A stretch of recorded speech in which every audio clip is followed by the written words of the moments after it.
কিভাবে সঠিক নিয়মে নতুন একটি জিমেইল অ্যাকাউন্ট খুলবেন বা জিমেইল অ্যাকাউন্ট ক্রিয়েট করবেন। জিমেইল অ্যাকাউন্ট ক্রিয়েট করার জন্য আপনারা আপনাদের মোবাইল ফোন থেকে জিমেইল বা প্লে স্টোর অ্যাপ্লিকেশনটি ওপেন করবেন। আমি আপনাদেরকে প্লে স্টোর অ্যাপ্লিকেশনের মাধ্যমে জিমেইল অ্যাকাউন্ট খুলে দেখিয়ে দিচ্ছি। আপনারা চাইলে জিমেইল অ্যাপ্লিকেশনের মাধ্যমেও জিমেইল অ্যাকাউন্ট বা গুগল অ্যাকাউন্ট খুলতে পারবেন। তো মূলত জিমেইল অ্যাকাউন্ট খোলার জন্য জিমেইল বা প্লে স্টোর অ্যাপ্লিকেশনটি ওপেন করার পরে আপনারা এখানে দেখতে পাচ্ছেন জিমেইলের একটি লোগো রয়েছে। আপনারা জিমেইলের লোগোতে ক্লিক করে দিবেন।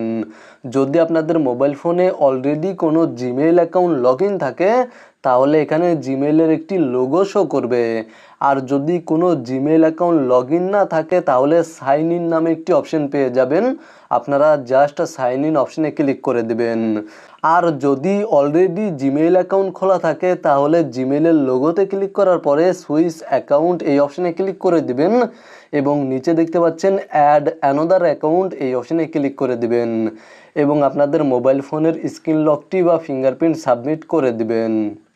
দেন কিছুক্ষণ অপেক্ষা করবেন, তাহলে আপনাদের সামনে এই ধরনের একটি ইন্টারফেস শো করবে এবং এখানে দেখতে পাচ্ছেন ক্রিয়েট অ্যাকাউন্ট। আপনারা এই অপশনে ক্লিক করে দিবেন। নতুন জিমেইল অ্যাকাউন্ট খোলার জন্য ক্রিয়েট অ্যাকাউন্ট এই অপশনে ক্লিক করার পরে এখানে দেখতে পাচ্ছেন ফর মাই পার্সোনাল ইউজ এবং তারপরে রয়েছে for work or my business নামে একটি অপশন রয়েছে। আপনাদের যদি কোনো বিজনেস থাকে এবং বিজনেসের জন্য জিমেইল অ্যাকাউন্ট খুলতে চান তাহলে for work or my business এই অপশনে ক্লিক করে দিবেন। আর যদি নিজের প্রয়োজনে জিমেইল অ্যাকাউন্ট খুলতে চান তাহলে ফর মাই পার্সোনাল ইউজ এই অপশনে ক্লিক করে দিবেন এবং তারপর এখানে দেখতে পাচ্ছেন ফার্স্ট নেম এবং লাস্ট নেম নামে দুইটি অপশন রয়েছে। এখানে আপনারা আপনাদের ফার্স্ট নেম টাইপ করে দিবেন এবং তারপরে লাস্ট নেমে ক্লিক করে দিবেন এবং আপনারা আপনাদের লাস্ট নেম টাইপ করে দিবেন। দেন এখানে দেখতে পাচ্ছেন নেক্সট অপশানে ক্লিক করে দিবেন এবং কিছুক্ষণ অপেক্ষা করবেন। তাহলে আপনাদের সামনে এই ধরনের একটি ইন্টারফেস শো করবে এবং আপনারা আপনাদের ডেট অফ বার্থ অর্থাৎ জন্ম তারিখ সিলেক্ট করে দিবেন। প্রথমে আপনারা মান্থে ক্লিক করে দিবেন এবং আপনারা মাসটি সিলেক্ট করে দিবেন এবং তারপরে এখানে দেখতে পাচ্ছেন ডে নামে একটি অপশন রয়েছে, এই অপশনে ক্লিক করে দিবেন এবং আপনারা ডে বা ডেটটি সিলেক্ট করে দিবেন এবং তারপরে এখানে দেখতে পাচ্ছেন এয়ার নামে একটি অপশন রয়েছে, এই অপশনে ক্লিক করে দিয়ে আপনারা আপনাদের ডেট অফ বার্থের এয়ারটি সিলেক্ট করে দিবেন। দেন নিচে দেখতে পাচ্ছেন জেন্ডার নামে একটি অপশন রয়েছে, আপনারা এই অপশনে ক্লিক করে দিবেন এবং আপনাদের জেন্ডার সিলেক্ট করে দিবেন। তারপরে নিচে দেখতে পাচ্ছেন নেক্সট অপশনে ক্লিক করে দিবেন।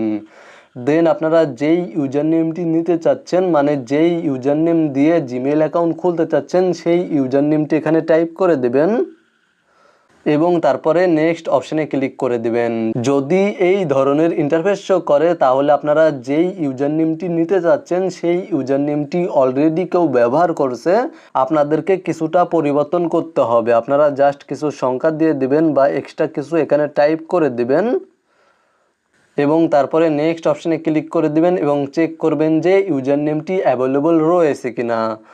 যদি এই ধরনের ইন্টারফেস পুনরায় আবার দেখায় তাহলে আপনারা পুনরায় আবার কিছুটা পরিবর্তন করবেন এবং পুনরায় আবার নেক্সট অপশনে ক্লিক করে দিবেন। যদি আপনাদের সামনে পাসওয়ার্ড অপশনটি শো করে তাহলে ইউজার নেমটি নিয়ে নিয়েছে এবং আপনারা যেই ইউজার নেমটি দিয়েছেন সেই ইউজার নেমটি দিয়ে জিমেইল অ্যাকাউন্ট খুলতে পারবেন এবং তারপরে আপনারা আপনাদের জিমেইল অ্যাকাউন্টে যেই পাসওয়ার্ড সেট করতে চাচ্ছেন সেই পাসওয়ার্ডটি টাইপ করে দিবেন। অবশ্যই আপনারা এই ডিজিটের বা তার ওপরে পাসওয়ার্ড ব্যবহার করবেন। পাসওয়ার্ড অবশ্যই স্ট্রং ব্যবহার করবেন, যেমন কিছু ক্যাপিটাল লেটার, কিছু স্মল লেটার এবং কিছু সিম্বল ব্যবহার করবেন বা স্পেশাল ক্যারেক্টার ব্যবহার করবেন। আমি উদাহরণস্বরূপ আপনাদেরকে স্ক্রিনে দেখিয়ে দিচ্ছি এবং তারপরে নিচে নেক্সট অপশনে ক্লিক করে দিবেন এবং কিছুক্ষণ অপেক্ষা করবেন।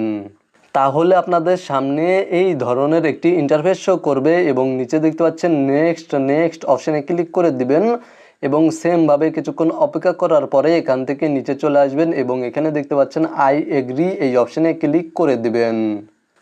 তাহলে আপনাদের সামনে এই ধরনের একটি ইন্টারফেস শো করবে এবং আপনাদের জিমেইল অ্যাকাউন্ট ক্রিয়েট হয়ে যাবে। মূলত আপনারা ভিডিওতে দেখানো এই নিয়মে নতুন একটি জিমেইল অ্যাকাউন্ট খুলতে পারবেন বা ক্রিয়েট করতে পারবেন। ভিডিওটি দেখে উপকৃত হয়ে থাকলে অবশ্যই কমেন্টে জানাবেন।